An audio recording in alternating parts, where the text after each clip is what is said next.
Hi, I'm Jennifer Chen, and this is the story of how I learned that sometimes the quietest person in the room holds all the cards.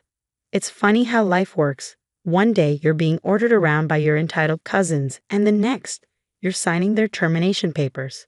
But let me start from the beginning. My Aunt Victoria was always the black sheep of our family, while her siblings chased traditional paths. Doctors, lawyers, accountants, she built a tech empire from scratch. Chen Innovations became a $2 billion company under her leadership, but you'd never guess it from her modest lifestyle. She wore simple clothes, drove a 10-year-old car, and lived in the same house she bought when she started the company. I was the only one who really knew her. While my cousins Marcus and Diana were busy attending elite private schools and bragging about their family connections, I spent my weekends at Aunt Victoria's house, learning to code on her old computer. Business isn't about fancy degrees, Jenny, she'd say, watching me debug my first program. It's about seeing what others miss. My parents died in a car accident when I was 12, and Aunt Victoria took me in. My other relatives whispered that it was out of guilt. She had been too busy building her empire to help her brother when he was struggling financially, but I knew better. Aunt Victoria saw something in me that others didn't. For 15 years, I worked alongside her, starting from the bottom. While Marcus and Diana partied through college, I was learning every aspect of Chen Innovations, from customer service to product development. My cousins mockingly called me Aunt Victoria's shadow. But I didn't care. I was learning things no business school could teach. Then came the diagnosis: pancreatic cancer, stage 4. Aunt Victoria faced it like she faced everything else, practically and without drama. "Jenny," she said one evening as we sat in her home office, "I need you to promise me something." "Anything," I replied, fighting back tears. "Don't let them know how smart you are." "Not until the right moment." She handed me a sealed envelope. "This contains everything you need, but timing is everything. You'll know when." I didn't understand then, but I would soon enough. Aunt Victoria passed away quietly in her sleep 3 months later. The funeral was a who's who of the tech industry, but my cousins managed to make it about themselves. Marcus gave a tearful speech about his beloved aunt, whom he barely visited in the past decade. Diana sobbed dramatically for the cameras, clutching her designer handbag. The real drama started at the well reading. The family gathered at Chen Innovations headquarters, my aunt's siblings, their spouses, Marcus, Diana, and me. Everyone expected the company to go to Marcus, the oldest male heir, with significant shares distributed among the family. After all, that's how things were usually done in our traditional Chinese family. The lawyer, Mr. Patterson, cleared his throat and began reading. The first few minutes were standard: small bequests to longtime employees, donations to charities. Then came the bombshell. "And to my niece, Jennifer Chen, I leave my controlling interest in Chen Innovations, comprising 70% of all voting shares. The remaining 30% to be distributed among current employees according to their years of service." The room erupted in chaos. "This is impossible," Marcus shouted, his face turning red. "She's just a junior employee. She doesn't even have an MBA. Diana's mascara ran as she cried. "We're the rightful heirs. She's just the poor relation Aunt Victoria took in out of pity." My Uncle James, their father, stood up shakily. "There must be some mistake. Victoria wouldn't leave everything to the help." Diana spat. Mr. Patterson remained calm. "The will is quite clear, and I assure you, your sister was of sound mind when she made these arrangements. Furthermore," he pulled out another document, "Ms. Jennifer Chen has been secretly serving as deputy CEO for the past 2 years. All the paperwork is in order." I sat quietly, remembering Aunt Victoria's words about timing. This wasn't the moment. Not yet. The family meeting that followed was brutal. They gathered at Uncle James' mansion, the same one he'd bought with money borrowed from Aunt Victoria years ago. I was invited, but it was clear what my role was supposed to be. "Jenny, be a dear and serve the coffee," Aunt Helen, Marcus's mother, said with a sweet smile that didn't reach her eyes. "That's what you're good at, right? Serving others?" I played along, pouring coffee for everyone as they discussed options, as if I wasn't even there. "We need to contest the will," Uncle James declared. Victoria wasn't thinking clearly near the end. Obviously, Marcus sneered, not even looking at me as I refilled his cup. "Look at her, she doesn't have what it takes to run a billion-dollar company."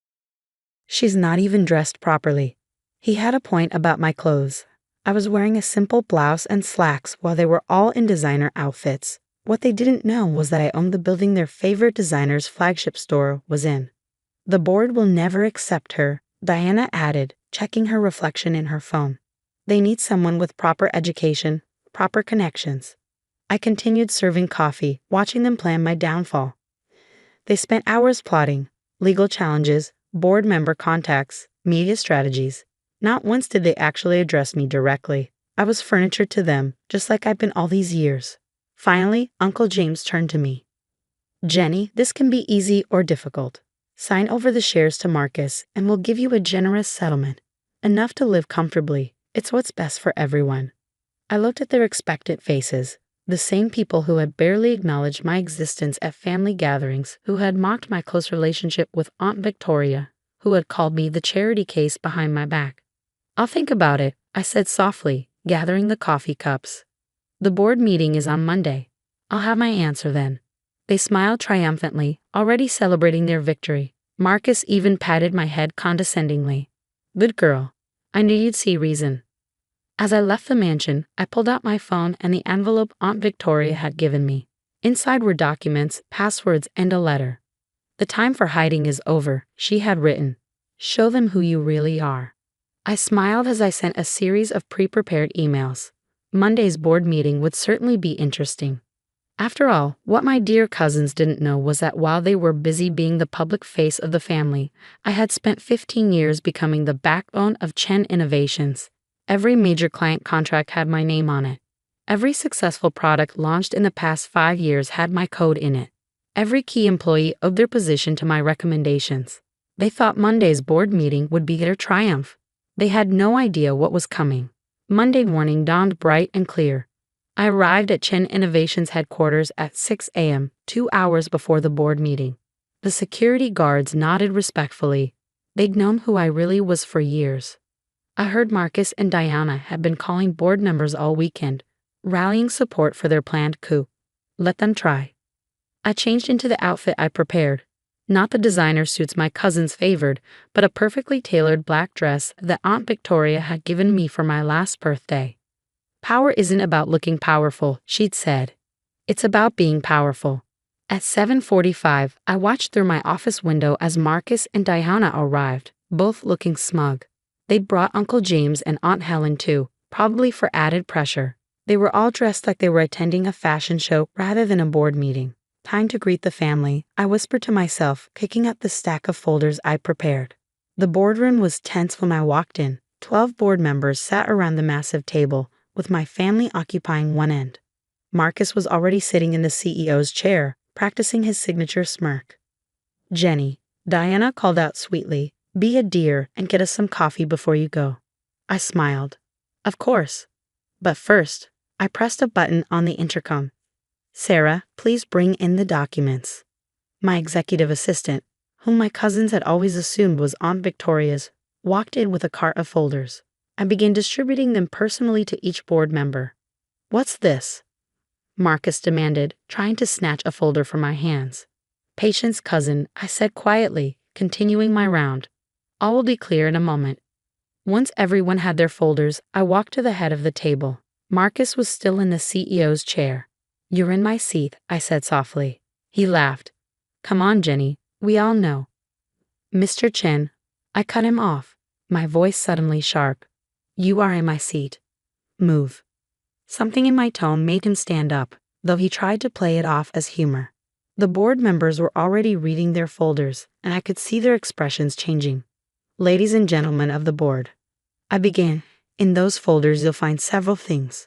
First, detailed reports of every major decision made at Chen Innovations over the past 5 years. You'll notice my signature on 90% of them. Yes, those decisions you attributed to others were actually mine.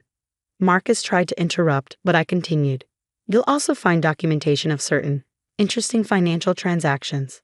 Marcus, would you like to explain to the board why $2 million of company funds were diverted to cover your gambling debts last year? His face went white. That's confidential. Diana, I turned to my cousin, who was frantically flipping through her folder. Perhaps you'd like to tell everyone about the fake consulting firm you set up to build a company for services never rendered. You can't prove, she stammered. Oh, but I can. Aunt Victoria and I documented everything. We let it slide, hoping you'd learn, grow up, become responsible. We were wrong. Uncle James stood up, his face purple with rage. Now see here. Sit down, Uncle, I said quietly. Your section is on page 12. The irregular loans, the misappropriated funds, the shell companies. Would you like me to continue? He collapsed into his chair. For years, I addressed the board. I worked quietly, learning every aspect of this company. While others took credit for my work, I let them. Because Aunt Victoria taught me that true power doesn't need recognition. It needs results. I clicked a remote, and the screen behind me lit up with charts. Under my direct management, though others took credit, our R&D department increased productivity by 200%. Our client retention rate rose to 98%. Our profit margins doubled. The board members were nodding now, many of them finally understanding why certain departments had mysteriously improved over the years. Now I continued, we have a choice. You can support my cousin's attempted coup, in which case I'll be forced to release all this information to the media and proper authorities. Or, I pressed another button, and new documents appeared on the screen. Or we can move forward with the expansion plans I've spent the last year developing. 5 new tech centers, partnerships with leading AI research facilities, and a revolutionary product line that will put us years ahead of our competitors. The room was silent. I could see the board members exchanging glances, doing the math in their heads. Finally, Mr. Rodriguez, our longest-serving board member, spoke up. I moved to formally confirm Jennifer Chen as CEO of Chen Innovations, effective immediately. Seconded came multiple voices. This is ridiculous, Marcus exploded. She's nothing. She's nobody. She's just the poor little orphan that. Mr. Chen, I cut him off, my voice ice cold. You're fired. Security is waiting outside to escort you from the building. Diana, you too. Your belongings have already been packed. You can't do this. Diana shrieked. We're family. I looked at her calmly. Family? Was I family when you made me serve coffee? Was I family when you mocked my clothes, my education, my dedication to Aunt Victoria? No, Diana. You made it very clear what you thought of me as family. Security entered the room, more guards that had known my real position for years. Uncle James, Aunt Helen. I turned to them. You have a choice.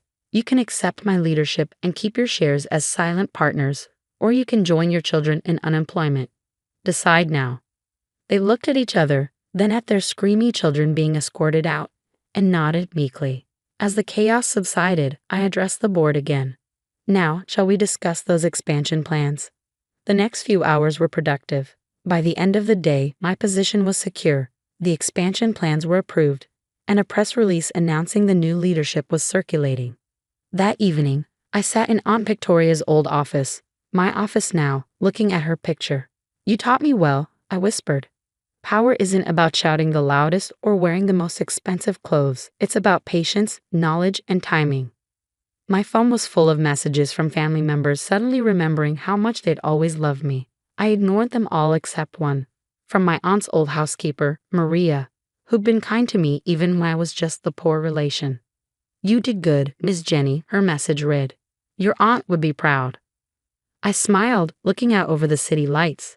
The company would thrive under my leadership, not because I was born into privilege, but because I'd earned every step of my success. Marcus and Diana. Last I heard, they were trying to start their own company. Good luck to them. They'll finally have to learn what real work means. As for me, I keep Aunt Victoria's lessons close to heart. Success isn't about being seen as powerful. It's about being powerful. And sometimes, the quietest person in the room is the one you should watch out for. After all, they might just own the room.